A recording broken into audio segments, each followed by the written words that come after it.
For thousands of years, the story of the serpent in Genesis has been deeply ingrained in religious teachings as the ultimate symbol of deception, temptation, and the fall of mankind. The image of the serpent in the Garden of Eden has been interpreted in a way that most of us are familiar with. It is seen as the embodiment of evil, the trickster who lured Eve into eating the forbidden fruit, leading to humanity's expulsion from paradise. But is this truly the whole story?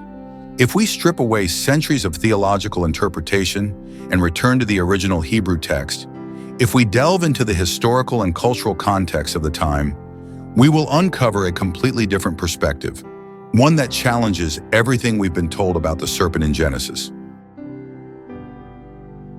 The Hebrew word Nahas, Nahash, does not merely mean serpent. It is also associated with enchantment, prophecy, and hidden knowledge. In many ancient civilizations, the serpent was not a symbol of sin, but rather of wisdom, power, and transformation. Why was the serpent later equated with Satan, especially when Genesis itself never makes this connection? Could the serpent not be a deceiver, but rather a guide leading humanity out of ignorance and into awareness? Invitation to discover the truth. We've all been told a version of this story that fits within a traditional religious framework. But today I invite you to reopen the ancient texts, examine the true meaning of the serpent, and explore whether there is something hidden beneath the familiar interpretations. If you've always believed that the serpent was simply a sinister creature tempting mankind, you might change your mind after hearing this. Join me on this journey to uncover the truth, to answer the ultimate question. Was the serpent in Genesis truly a villain, or was it the key to humanity's enlightenment? Stay with me until the end of this video, because what you're about to discover may completely change how you see the story of Genesis. The mystery of the serpent, villain or enlightener. Decoding the language. Nahas, more than just a serpent. When we hear the Hebrew word Nahas, Nahash, most people immediately picture a slithering snake in the Garden of Eden, deceiving Eve into eating the forbidden fruit. But taking this word at face value misses a much deeper layer of meaning embedded in the original text. In ancient Hebrew, Nahas is far more than just serpent. It carries profound symbolic meanings that challenge traditional interpretations. To whisper or to enchant. The root of Nahas is related to the verb lanahesh, which means to whisper mysteriously, much like how ancient diviners or sorcerers perform mystical rituals.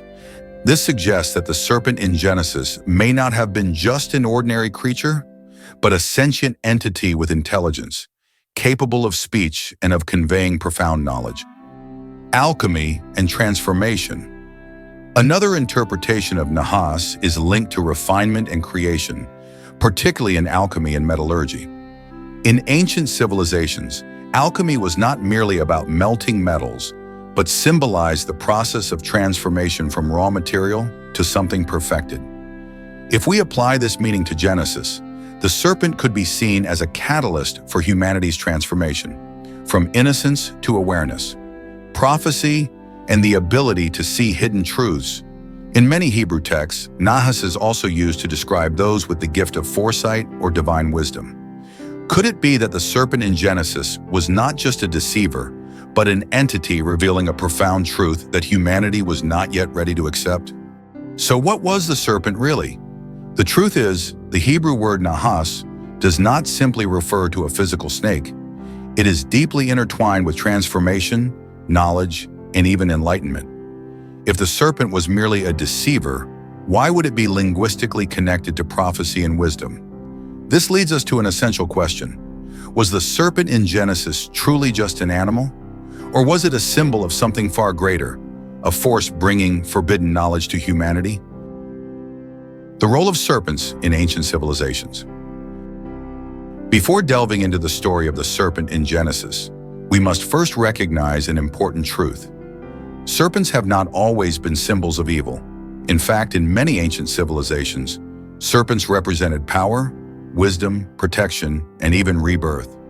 The serpent appears in the religions, mythologies, and philosophies of numerous cultures, each offering a unique perspective on this enigmatic creature. 1. Egypt, serpents, symbols of divine authority and protection. In ancient Egypt, the serpent was not seen as an embodiment of evil. Instead, it was a sacred symbol of divine protection and power. The uraeus symbol, the cobra figure adorning the pharaoh's crown, known as the uraeus, signified divine protection and ultimate authority. It symbolized that the pharaoh was under the god's protection and possessed the power to vanquish enemies. The goddess Wadjet. This serpent goddess was the protector of Lower Egypt. Egyptians believed that Wadjet would safeguard the pharaoh and the nation, spewing fire to destroy invaders. This suggests that in Egyptian culture, the serpent was not a malevolent force, but rather a guardian and a representation of divine legitimacy. 2. Mesopotamia. Serpents and the god of wisdom. In Mesopotamian mythology, serpents were closely associated with Enki, one of the most significant deities in Sumerian civilization. Enki, also known as Ea in Babylonian mythology, was the god of wisdom, creativity, and knowledge.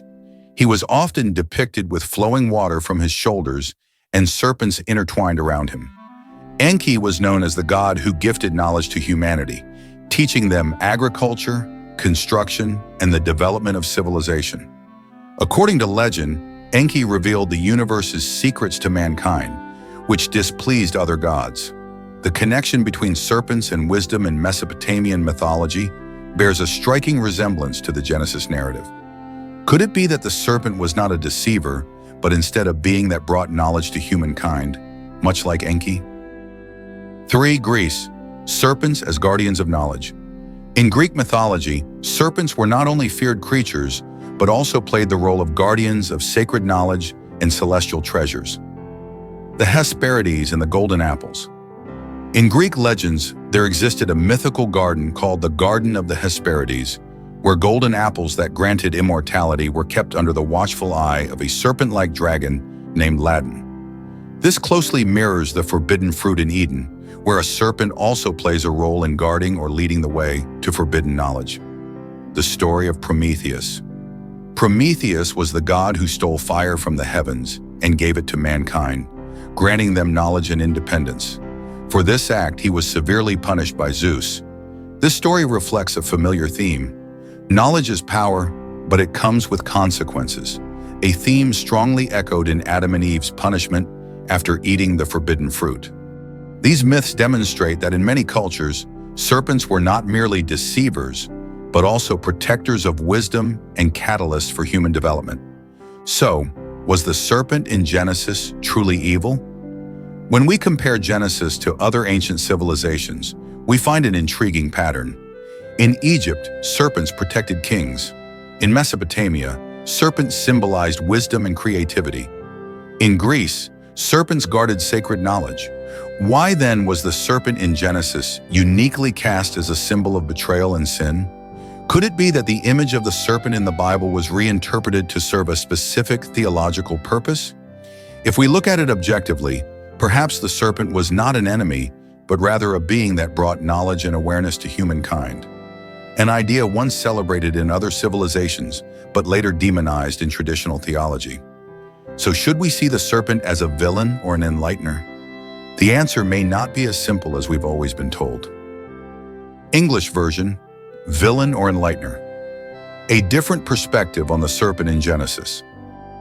In the Genesis story, the serpent has been cast as a deceiver, the one who led Eve into sin, condemning humanity to suffering and exile from paradise.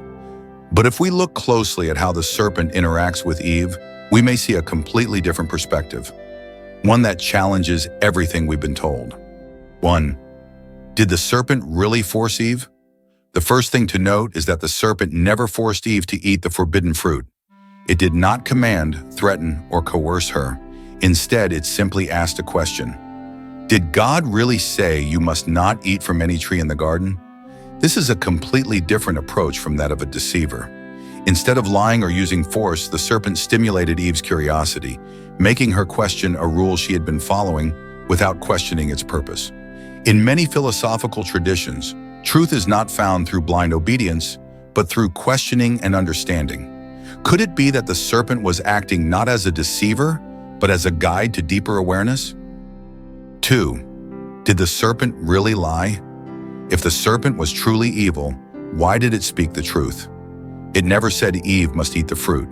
It only stated, if you eat it, you will have knowledge like God. And that turned out to be true. After eating the fruit, Adam and Eve did not die immediately. Instead, their eyes were opened, and they became aware of good and evil. Even God in Genesis 3:22 confirms this. Man has now become like one of us, knowing good and evil. So was the serpent a liar, or was it simply offering an alternative perspective on the truth, one that God preferred to keep hidden? 3. Was the serpent a liberator? Rather than viewing the serpent as a villain, we might see it as a figure of enlightenment, the entity that freed humanity from ignorance. Before eating the fruit, Adam and Eve had no self-awareness. They did not understand good and evil. They blindly followed commands without questioning why.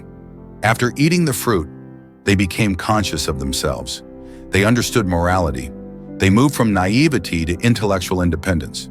If knowledge and awareness are valuable, then the serpent was not a destroyer, but a liberator. It ushered humanity into the world of conscious thought and free will. 4.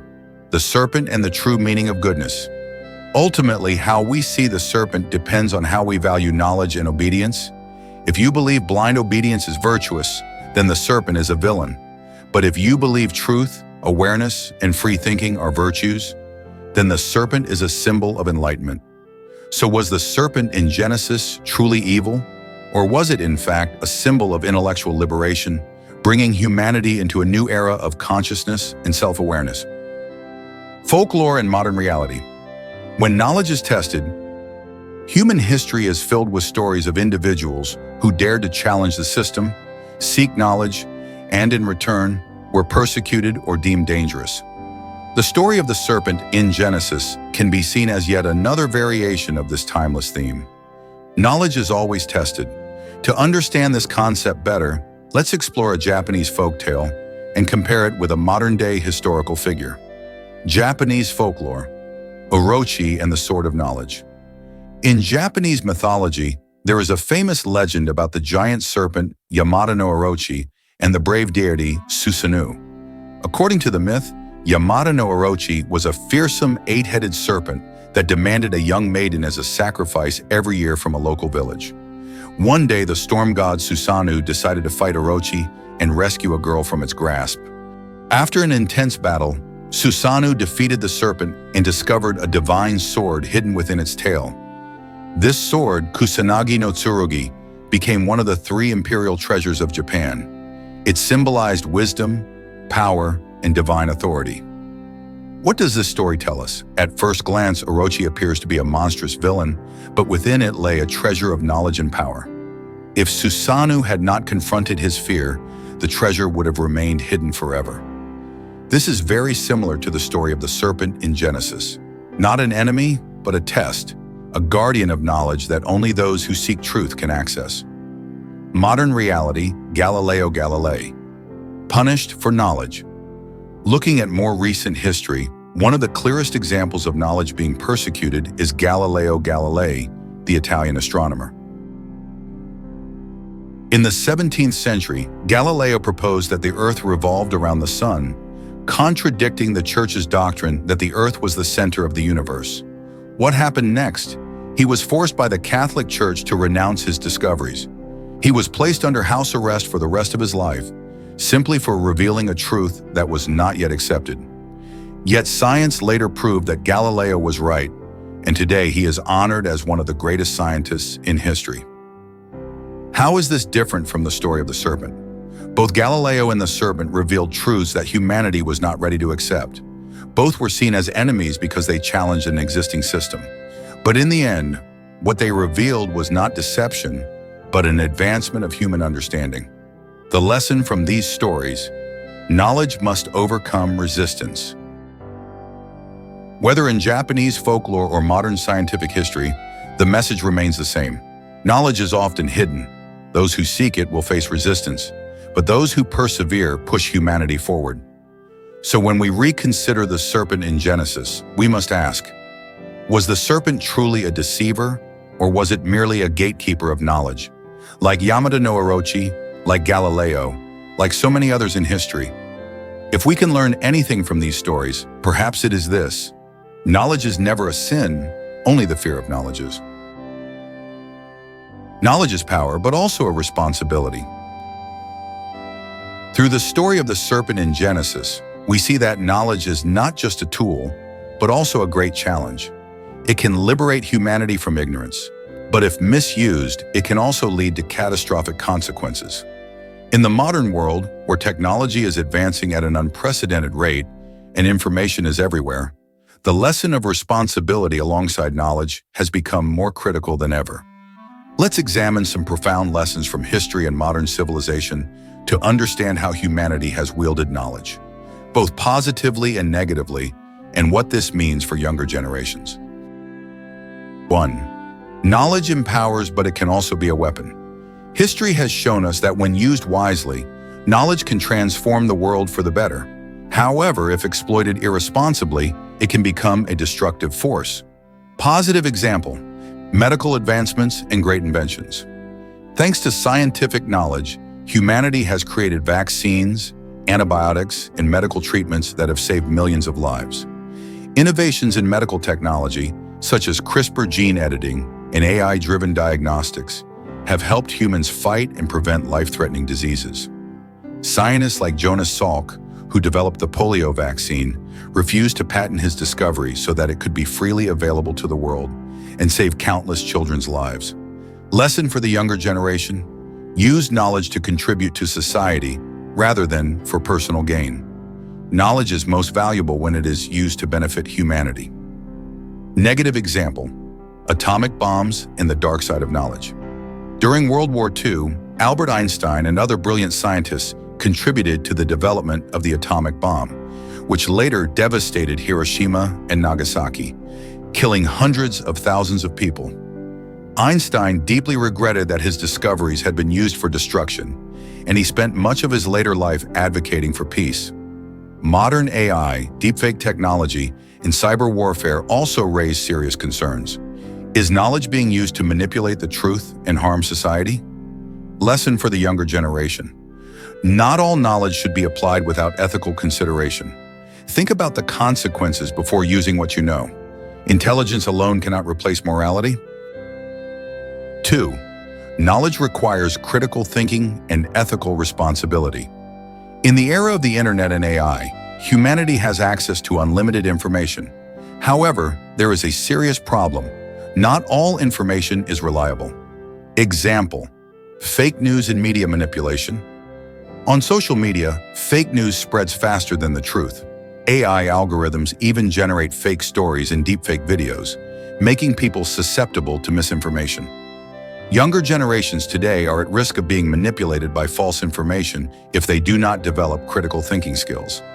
Political propaganda campaigns have demonstrated how misinformation can influence entire elections and shape public perception.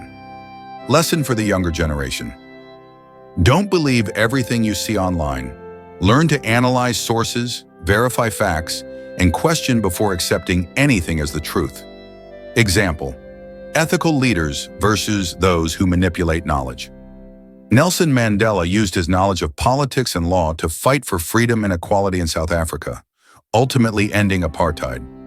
Meanwhile, dictators like Hitler also utilized knowledge, but for propaganda, mass manipulation, and global destruction. Lesson for the younger generation: knowledge must be used responsibly. An intelligent person without ethics can become a force of destruction rather than a leader of progress. 3. Knowledge is not for boasting, it is for serving humanity.